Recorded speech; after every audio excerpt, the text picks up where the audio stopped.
todos. Boa noite. Bem-vindos à Seara. A maioria dos que aqui estão já fazem parte das raízes dessa casa, mas sempre é bom nós falarmos sobre o Evangelho do Mestre Jesus, para que esses laços se fortaleçam cada vez mais, para que nós possamos compreender melhor o tema de hoje, que, segundo o nosso Evangelho, no capítulo 4, ninguém pode ver o reino de Deus se não nascer de novo.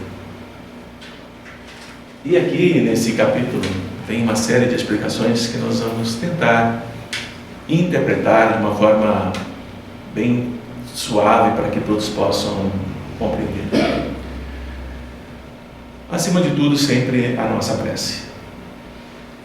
Então, nesse momento, nós vamos abrir nossos corações, porque essa prece já nos prepara para o trabalho do passe, para nos tornarmos receptivos a energias que vêm do mais alto. Querido Mestre Jesus, que a Tua luz sobre esta casa neste momento, sobre todos nós que aqui estamos, encarnados e desencarnados, alcance o nosso coração, para que possamos compreender a Sua palavra do capítulo de hoje e entender o renascer de novo para entrar no reino de Deus. Nos ensina incansavelmente todos os momentos, e cada um de nós aprendemos o nosso próprio tempo, mas assim como nos chama de amigo, nós sabemos que aquele amigo que estende a mão para nós nos diz: venham, porque eu já venci o mundo. Fica conosco, Mestre, hoje e sempre.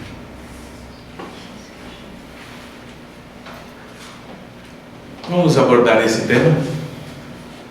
Um dos grandes equívocos que nós temos na vida, nós pensamos que a nossa vida, esta vida, está limitada entre o nosso nascimento e a nossa morte.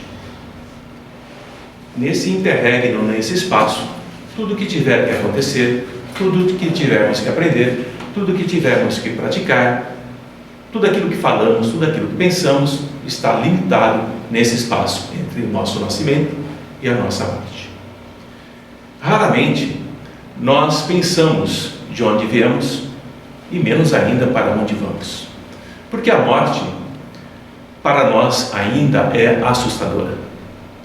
Ela é algo que nós tememos e, portanto, nós procuramos manter uma certa distância, mesmo que psicológica, do quesito morte. Mas inevitavelmente nós vamos nos perguntando por que nascemos, principalmente quando começamos a estudar, principalmente a doutrina espírita. Por que entramos no corpo físico? E por que temos que sair dele através da morte? Por que tanto sofrimento? Por que tanto trabalho? Por que tanta dor? Nessa estrada infinita, eterna que nos espera. Esses questionamentos nos acompanham o tempo todo. Esses questionamentos acabam por perturbar muitos e muitas. E esse medo, esse temor da morte, diante de tantas perguntas, se acentua mais ainda. Nós desapareceremos no pó da existência? Nós só teremos esse corpo que vai se desfazer e nunca mais retornaremos ao mesmo? Ou será que nós, uma vez criados como espíritos, pelo Pai viveremos eternamente? Quantas perguntas em nossas mentes ainda infantis. Primeiro ponto que Jesus disse: é preciso nascer de novo.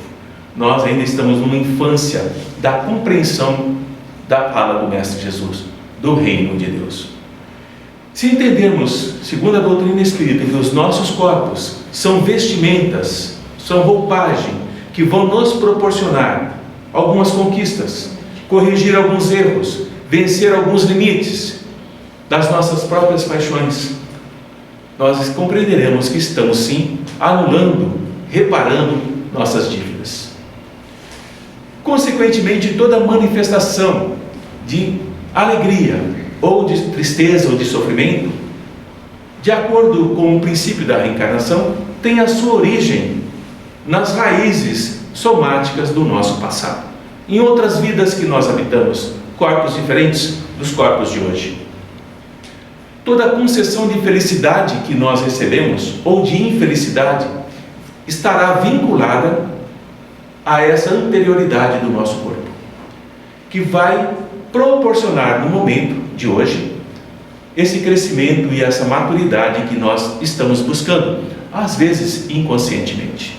Porque a lei do progresso, ela nos pressiona a avançarmos, mesmo quando nós acreditamos que estamos inertes, estamos parados, estamos totalmente paralisados diante das consequências do nosso mundo.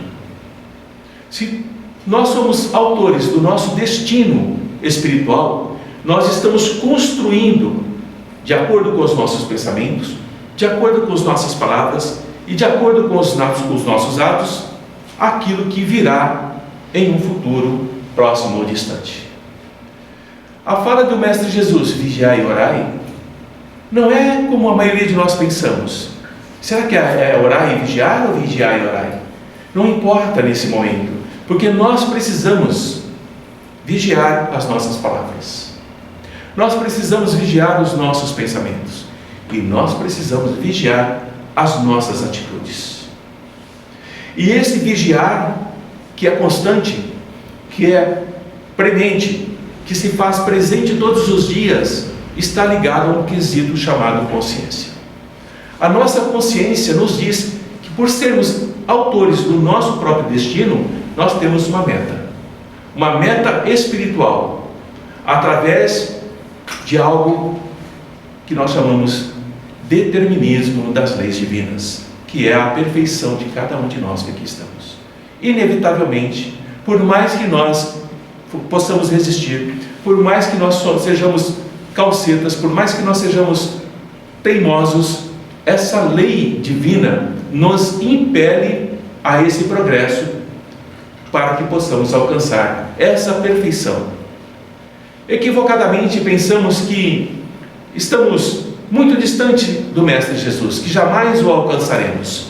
Isso é um grande equívoco, porque Jesus também foi como nós.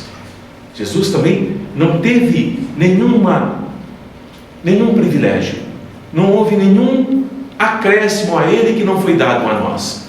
E nós estamos fadados a alcançar essa perfeição do Mestre Jesus. Mas, Antônio, se a reencarnação ela é uma dádiva de Deus, como é que eu posso entender isso diante do mundo que se apresenta a mim?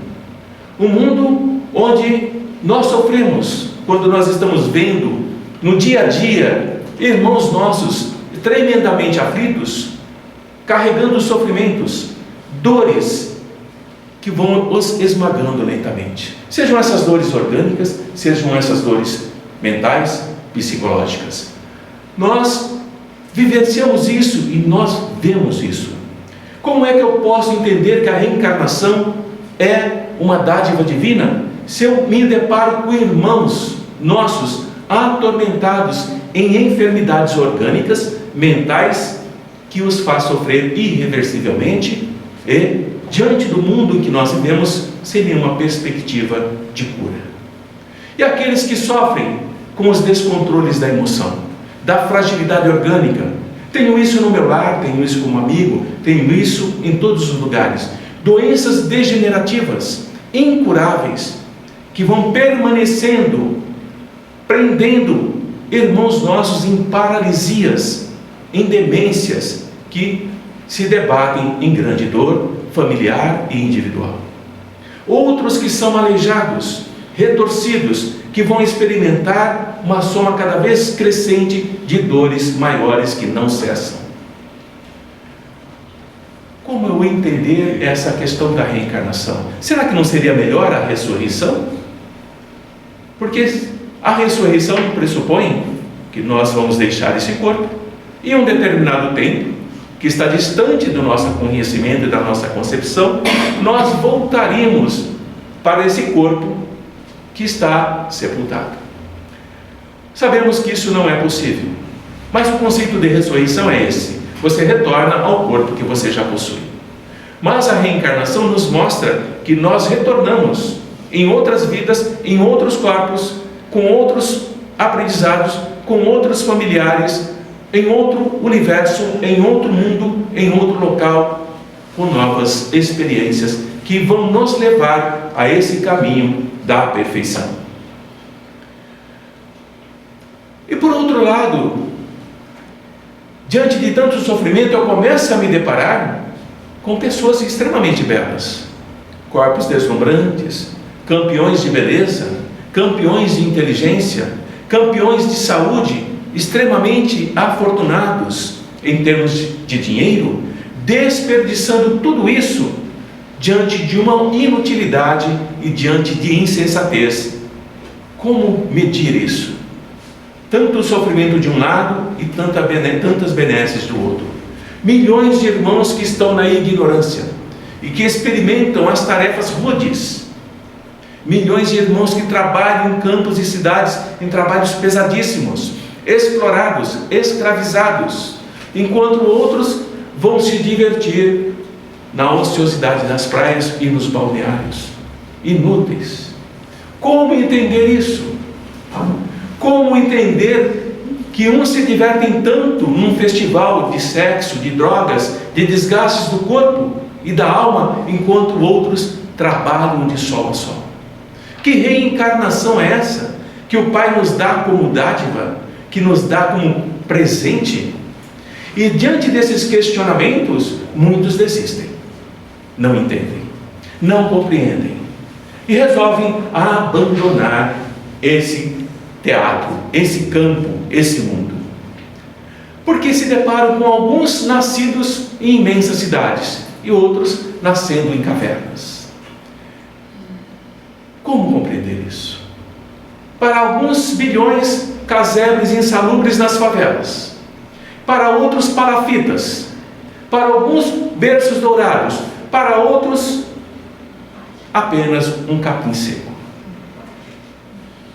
Como entender a dádiva de Deus?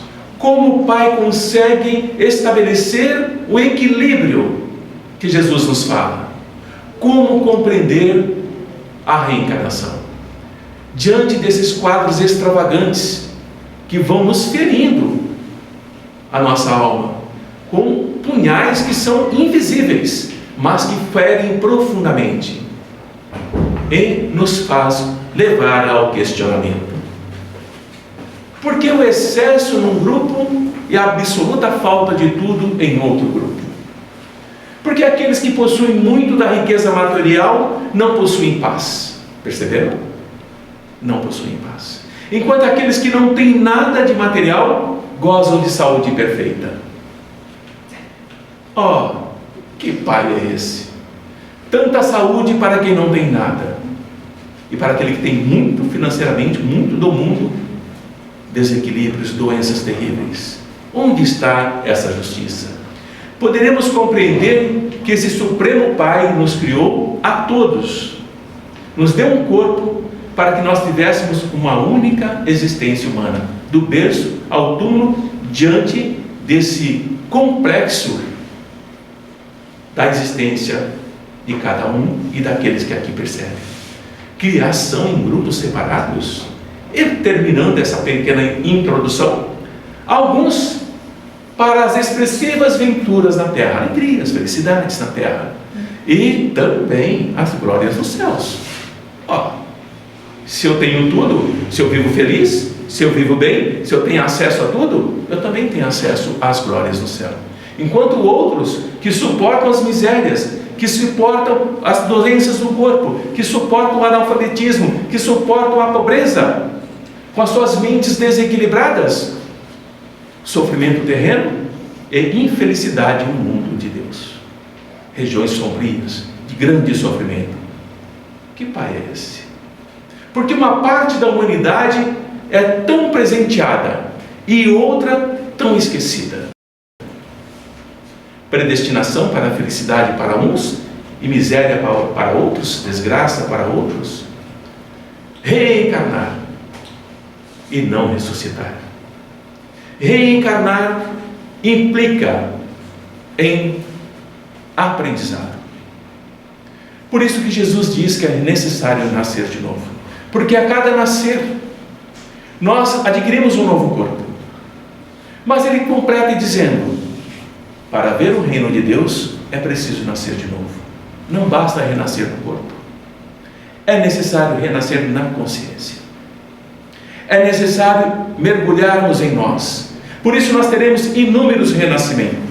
Quando Nicodemos vai até o Mestre Jesus à noite, Nicodemos, um doutor da lei, conhecedor profundo, respeitadíssimo no Sinédrio, e ele diz: nós sabemos. Ele não diz eu sei. Nós sabemos, mestre, que para fazer tudo o que fazes é necessário que tenha Deus consigo. Então Nicodemos está dizendo: não sou apenas eu que estou questionando isso, eu preciso entender porque outros também estão perguntando, mas não se arriscavam a conversar com Jesus. Como um doutor da lei iria falar com um rabino que não tinha formação cultural nenhuma, era um carpinteiro? Como? Por isso ele foi na calada da noite, para que ele não fosse julgado pelos seus, não porque ele temesse Jesus, não porque ele se envergonhasse do mestre, mas ele precisava adquirir um conhecimento, nascer de novo, para poder levar a outros. E é nesse momento que Nicodemos compreende o que Jesus está falando. É nesse momento que Nicodemos sabe que ele é o mestre. E a partir dali uma pergunta que nós devemos fazer: quantas vezes Nicodemos nasceu de novo? Quantas reencarnações Nicodemos teve? E Nicodemos tinha um domínio, uma sabedoria da sua época que poucos de nós temos até hoje. E precisou renascer, mostrando que não é o que você aprende, não é o que você faz, não são as leis, não é estudar apenas, mas é necessário nascer de novo na consciência, compreender que o mundo que nós vemos, que nós sentimos, que nós ouvimos, que nós registramos à nossa volta, é o mundo de nascimento do corpo físico, desse corpo de carne. Mas para nascer no reino de Deus é necessário renascer em espírito, e esse renascer em espírito está dentro da lei do Pai. Onde está a lei de Deus? Na consciência. Enquanto a nossa consciência nos acusar e nos alertar de que nós ainda não estamos prontos, nós não seremos capazes de conseguir ver o reino de Deus. Esse sentido para nós começa a ser mais claro, porque nós percebemos que depende apenas de nós, que a lógica, a sabedoria, o conhecimento não são as ferramentas que abrirão as portas do reino de Deus. O que abrirá as portas do reino de Deus para nós, para que nós possamos vê-lo em espírito, não com os olhos da carne, é o quanto eu compreendo, aceito e vivo as lições de Jesus. Não é estudar o Evangelho, é praticar o Evangelho. Não é falar do Evangelho, é viver esse Evangelho. Nós estaremos nascendo a cada leitura, nós estaremos nascendo a cada reflexão, nós estaremos nascendo a cada momento. Nós teremos inúmeros nascimentos em uma única existência. E ao deixarmos esse corpo, que Jesus nos fala, que é um instrumento para que nós possamos aprender, nós iremos para outras moradas da casa do Pai, mas com um olhar mais amplo. Já conseguiremos ver o que não víamos antes, conseguiremos sentir o que não sentimos antes. Nós estamos destinados à luz universal, porque quando nós nascemos de novo, nós saímos das sombras de nós mesmos. Nós, de reencarnação em reencarnação, nós vamos nos iluminando. Quando nós explodirmos em luz, sem sombra alguma, estaremos no reino de Deus. e o veremos totalmente. Não haverá segredos. Conheceremos essa liberdade, conheceremos essa verdade, conheceremos o amor do Pai na sua plenitude. Nenhuma das ovelhas que o Pai me confiou se perderá, afirmou Jesus. Portanto, Jesus é o pastor abnegado, é aquele pastor que prossegue nos chamando, é aquele pastor que prossegue nos amparando, é aquele pastor que nos protege no seu redil. Aquele que nos protege hoje, nos protegerá amanhã. Porque amanhã seremos outros, seremos renascidos. Outros estarão ainda adormecidos, mas pouco a pouco perceberá que não há nenhuma preferência no amor do Pai, para este ou para aquele. Não há exceção por quem quer que seja. Essa dicotomia, essa diferença que eu acabei de citar no começo, faz parte das leis divinas, porque nós precisamos renascer em cada momento e saber se esse meu renascimento, para olhar o mundo de Deus, o reino de Deus, não é ofuscado pela riqueza, não é ofuscado pelo orgulho, não é ofuscado pela vaidade, não é ofuscado pela autopiedade. Por que Deus faz isso comigo? Por que Deus judia de mim? Por que Deus me castiga? Esse vitimismo diante da magnitude de Deus nos impede de ver esse reino, porque ficamos lamentando, ficamos questionando, ficamos colocando obstáculos na nossa própria libertação. A reencarnação é necessária para o crescimento do Espírito, que nós fomos criados simples e ignorantes, como já nos ensinaram, mas nós precisamos refletir o amor de Deus de forma igual, porque todos saímos da mesma fonte, e para todos nós foram dadas as mesmas condições, e todos nós somos capazes de brilhar e alcançar esse reino que Jesus nos fala. É dádiva de amor, sim, divino, o encontro a cada reencarnação que nós temos. É dádiva para a nossa própria felicidade, é dádiva para a nossa própria evolução, é fatalidade para cada um de nós atingirmos essa glória estelar que nos aguarda. Não temam, acreditem, nós somos fadados a ambos, e reencarnaremos, porque Jesus foi muito claro: daí não saireis enquanto não pagares o último centavo. E ele não estava falando de dinheiro, ele estava dizendo: enquanto deveres, enquanto não estiver pronto para ver o reino de Deus, vai reencarnar, terá que ocupar um corpo físico, e só sairá desse corpo quando esse corpo não mais puder conter a sua luz, porque aí você está pronto para o reino de Deus. A fala do Mestre sempre foi dessa forma, simples, clara, direta. O Mestre jamais se esquivou de qualquer desafio. Ao encontrar com Nicodemos naquela noite estrelada, alegre, eu tenho a impressão que eles riram muito, um e o outro.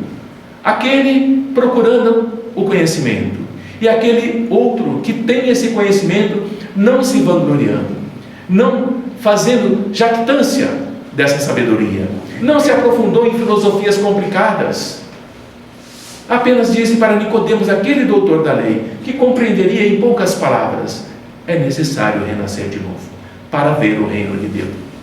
E quando Nicodemos faz o óbvio na sua pergunta: como pode um homem velho retornar ao ventre da sua mãe e nascer de novo? E Jesus esclarece a Nicodemos, como se o pegasse pela mão e fosse lhe mostrando o que é o renascer de novo.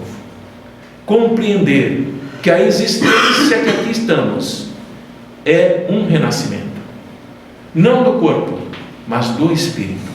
E esse espírito só evoluirá em direção ao reino de Deus quando for luz. Até lá, continuará a sua jornada, respondendo a cada dia pelos seus atos, a cada dia por suas palavras, a cada dia por seus pensamentos.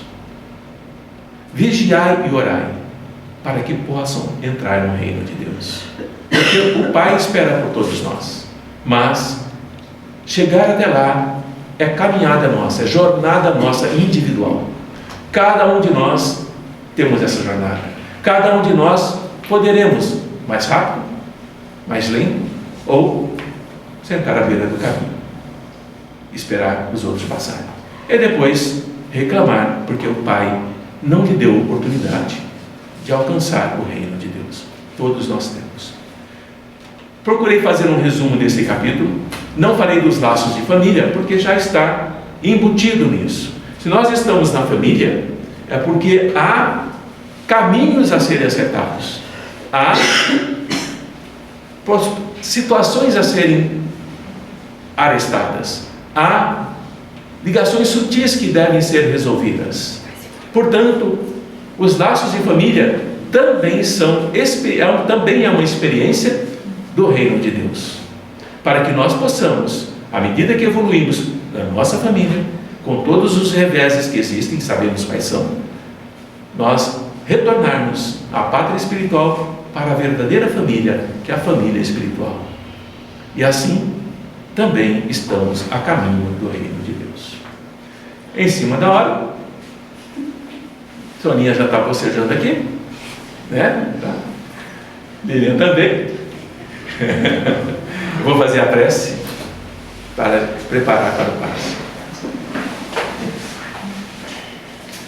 Ao se prepararem para o passe, para entrar em sala de passe, é necessário que nós tenhamos uma determinada atitude. Permitir-se aceitar sem questionamentos, receber essas energias que estão sendo colocadas à disposição através dos médiuns. Quanto mais aberto, quanto mais livre o nosso pensamento e o nosso coração, maior o fluxo de energia que corre sobre nós. E temos certeza que aquilo que precisamos será atendido. Pensem assim ao entrar nessa classe.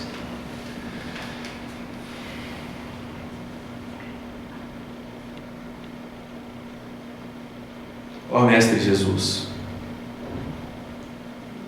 a Tua luz se faz presente nesse momento entre nós. Quantas dores, quantos sofrimentos, de encarnados e desencarnados.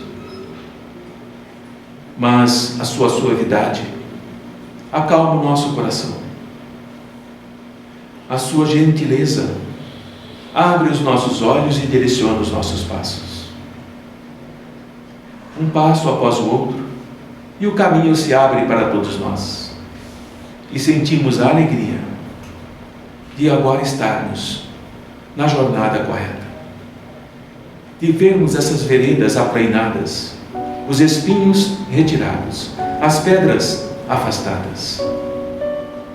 É um suave caminhar, Mestre Jesus. E esse suave caminhar nos pacifica o coração, nos tranquiliza a alma, e seguimos confiantes que os nossos irmãos, os Teus mensageiros de luz, estendem as vossas mãos e nos abraçam com amor e fraternidade. Fica conosco, Mestre, hoje e sempre.